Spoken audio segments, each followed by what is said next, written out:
আপনাদের বাচ্চার কি নাম? সামির। সামির কি সমস্যা ছিল? পেছনে একটা টিমার ছিল। দেখেন পিছনের টিমারটা খেলতেছে। টিমার কোথায় ছিল? ওখানে কাটা ছিল। এই যে সামির, এটা কতদিন বয়সে অপারেশন করা হয়েছিল? 12 দিনের দিন। 12 দিনের দিন অপারেশন করা হয়েছিল। আজকে বয়স কত সামিরের? 5 মাস।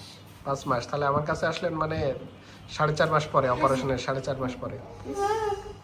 তার পায়ের শক্তির কি অবস্থা এখন? ঠিক আছে, ভালো। পায়ের একদম ফুল নাড়াচাড়া করে। প্রস্রাবের নিয়ন্ত্রণ? ঠিক আছে। প্রস্রাবের নিয়ন্ত্রণও ঠিক আছে। ভয় দেখাইছিল আপনাকে যে এটা করলে কি সমস্যা হবে না হবে? হ্যাঁ, বলছিল মাথায় পানি জমবে, হাত পাও অবশ্যই আসবে। মাথায় পানি জমবে, হাত পা অবশ হয়ে যাবে। হ্যাঁ।